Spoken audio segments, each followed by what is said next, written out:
nothing in Hollywood happens just happens. There's always story behind story behind story. But I had just been fired from a show called Looking Good, who was to be star of the new young phenom that they had discovered, Shirley Ralph, who had done a Broadway show, Dreamgirls, and they had written a show about for her. And they cast me as a owner of a beauty shop. And the director and I did not get along. He kept saying that I wasn't black enough. So, you're not black enough. And it was always a surprise to me when I was told I wasn't black enough, because I had been black most of my life.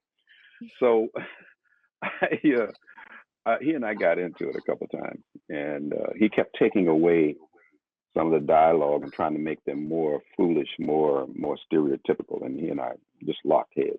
So finally, on a Wednesday, I think it was a Wednesday or Thursday morning, Bonnie Dorr, dear friend of mine, producer, comedy producer, TV producer, called me and said, "Tim, I hate to tell you this, but we're going another way." I said, "Wonderful." I was so happy because I didn't want to play that character. And and they had to pay me because I needed that money to survive. And they had to pay me. So, but it bothered me. I had never been fired from anything in my life, and it bothered me. So I was worried. I thought, that's it. I'm never going to make it in show business. So that Monday morning, that happened on a Thursday. Friday, I was depressed. Worked out at the Comedy Store. Came home. I was really depressed. Stayed in the whole weekend. Monday morning, I get this call. Go read over at MTM for a new show. I go over. In the room is everybody black. When they did casting at that time, no matter what the part called for, everybody black. From 8 to 80, blind, cripple, or crazy, you were in the room. And so you name it, whoever wasn't working at that time was in the room. I'm not going to say any names at that time, but people you know now were in the room.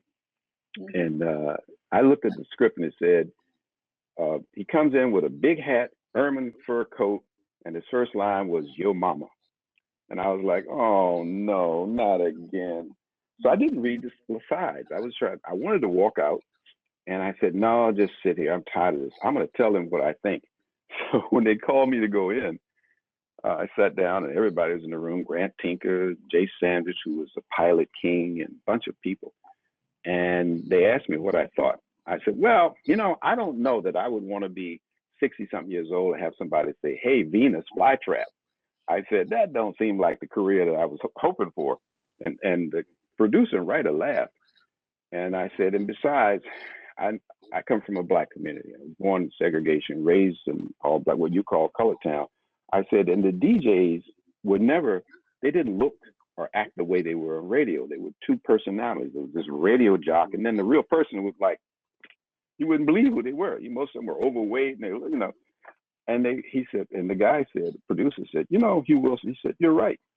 He said, "What do you think?" I said, well, if a guy has a side, if he was coming from a different world, could show you a bit of the black community and how he grew up, but also this character, maybe it would work. He said, "I agree, read it." I said, well, I haven't read it. He said, "No, just read it." So I read it, I left. I knew I wasn't going to get it. And lo and behold, Hugh Wilson stood up for me and made a trade. They wanted somebody to play one of the leads. Hugh didn't want that person, wanted somebody else. So it was like a trade. He said, "I tell you what, I'll give you that person if you give me Tim Reid." So it was like the Kareem Abdul-Jabbar trade, the Lakers. I mean, I'll trade you this and a small family from Indiana, But anyway, that's how I got to be Venus Flytrap, and the rest is history. So were you able to make Venus into a character that you liked a little bit better? Did you have a lot of input there? Had a lot of input. Hugh Wilson, who passed away a couple of years ago, one of my dearest friends in the world, he's responsible for giving me the opportunity to insert culture into the character as I knew it.